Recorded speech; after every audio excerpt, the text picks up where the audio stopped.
भगवान जगन्नाथ अपने गरीब मित्र के लिए स्वयं भोजन लेकर दौड़ पड़े ताकि उनका मित्र भूखा न रहे। और जब उसी मित्र को भोजन चोरी के आरोप में राजा के लोगों द्वारा बेरहमी से पीटा जाने लगा तो यह दृश्य देखकर स्वयं भगवान जगन्नाथ की आंखों से आंसू बह निकले। यह कथा उड़ीसा के जाजपुर नामक स्थान की है। वहाँ बंधु मोहंती नाम का एक अत्यंत निर्धन भक्त अपने परिवार के साथ रहता था। धन दौलत उसे जीवन में कभी नहीं रही, लेकिन उसके हृदय में भगवान श्री जगन्नाथ के प्रति प्रेम ऐसा था मानो ईश्वर नहीं बल्कि उसका सबसे सच्चा मित्र उसके साथ रहता। बंधु अपनी पत्नी और 2 बच्चों के साथ भिक्षा मांगकर जीवन यापन करता था। एक वर्ष भयंकर अकाल पड़ा। कई दिनों तक उनके घर चूल्हा नहीं जला। बच्चे भूख से रोते, पत्नी असहाय हो जाती, लेकिन बंधु का विश्वास अभी डगमगाया नहीं। एक रात उसने अपनी पत्नी से कहा, चलो आज मेरे एक मित्र के घर चलते हैं। वह बहुत दयालु है, हमें भूखा नहीं रहने देगा। परिवार यह नहीं समझ सका कि बंधु जिस मित्र की बात कर रहा है वह स्वयं भगवान श्री जगन्नाथ है। रात गहरी हो चुकी थी, सब थककर भूमि पर सो गए। तभी एक दिव्य ब्राह्मण के रूप में भगवान जगन्नाथ प्रकट हुए और मधुर स्वर में बोले, बंधु मोहंती, मैं तुम्हारे लिए भोजन लेकर आया हूँ। भगवान के हाथ में विविध व्यंजनों से भरी एक भारी थाली थी। बंधु ने श्रद्धा से प्रसाद ग्रहण किया, पूरे परिवार को जगाया और कई दिनों बाद सभी ने तृप्त होकर भोजन किया। सुबह जब मंदिर का भंडार खोला गया तो पुजारी यह देखकर चकित रह गए कि भोग की एक थाली गायब है। खोज करते करते वे बंधु मोहंती के पास पहुंचे और वही थाली उसे फटे हुए वस्त्रों में लिपटी हुई मिली। संदेह में आकर मंदिर के सेवकों ने बंधु को अपमानित किया और उसे पीटा, लेकिन पीड़ा के बीच भी वह बस इतना ही कहता रहा, जय जगन्नाथ, जय जगन्नाथ। यह दृश्य देखकर भगवान जगन्नाथ भीतर तक आहत हो गए और उनकी आंखों से अश्रुधारा बहने लगी। तब भगवान ने पुरी के राजा प्रताप रुद्र को स्वप्न में दर्शन दिए और कहा, यह मेरा भक्त नहीं मेरा मित्र है और इससे सम्मान दिया जाना चाहिए। सुबह राजा स्वयं वहां पहुंचे, बंधु की स्थिति को समझा, उनसे क्षमा मांगी और उन्हें सम्मान प्रदान किया। राजा ने घोषणा की कि मंदिर की सेवा और प्रशासन में बंधु मोहंती और उसके परिवार की भूमिका सदैव बनी रहेगी। कहा जाता है कि आज भी बंधु मोहंती की सेवा और उनकी परंपरा पुरी में जारी है। उनके वंशज आज भी श्री जगन्नाथ मंदिर में मंदिर सेवा, पूजा, प्रशासन और भोग प्रबंधन का कार्य संभालते हैं। तो बोलिए जय जगन्नाथ। सेवादारों ने भाग यहाँ से कहाँ चला आ रहा है बोल के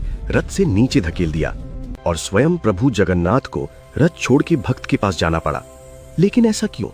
ये कहानी है एक सच्चे भक्त बलराम दास की। पुरी में भगवान जगन्नाथ की भव्य रथ यात्रा चल रही थी।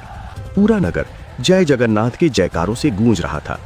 उसी भीड़ में थे महान भक्त बलराम दास जी। उनकी बस एक ही इच्छा थी, रथ के पास जाकर प्रभु के दर्शन करना। लेकिन जैसे ही वे रथ पर चढ़ने लगे, सेवादारों ने उन्हें रोक दिया। फटे कपड़े देखकर उनका अपमान किया गया और रथ से नीचे धकेल दिया गया। बलराम दास जी को दुख हुआ, लेकिन न क्रोध आया न शिकायत। आंखों में आंसू और मन में बस भगवान। वे चुपचाप पुरी के समुद्र तट की ओर चले गए। वहीं बैठकर उन्होंने रेत से 3 छोटे छोटे रथ बनाए और भाव से प्रार्थना करने लगे, प्रभु अगर मैं आपकी रथ तक नहीं पहुंच सकता तो आप ही मेरे पास आ जाइए। कहते हैं कि भक्त की पुकार सुनकर भगवान जगन्नाथ साक्षात उन रेत की रथों पर आकर विराजमान हो गए। उधर नगर में भगवान का विशाल रथ आगे बढ़ना बंद हो गया। हाथी लगाए गए, सैकड़ों लोग जुटे, लेकिन रथ 1 इंच भी नहीं हिला। रात में राजा प्रताप रुद्रदेव को स्वप्न हुआ। भगवान ने कहा, मेरा भक्त समुद्र तट पर बैठा मुझे पुकार रहा है। जब तक उसे ससम्मान से नहीं लाओगे तब तक मेरा रथ आगे नहीं बढ़ेगा। राजा स्वयं समुद्र तट पहुंचे, बलराम दास जी से क्षमा मांगी और उन्हें आदर सहित रथ यात्रा में लाया गया। तभी भगवान का रथ आगे बढ़ा। जय जगन्नाथ।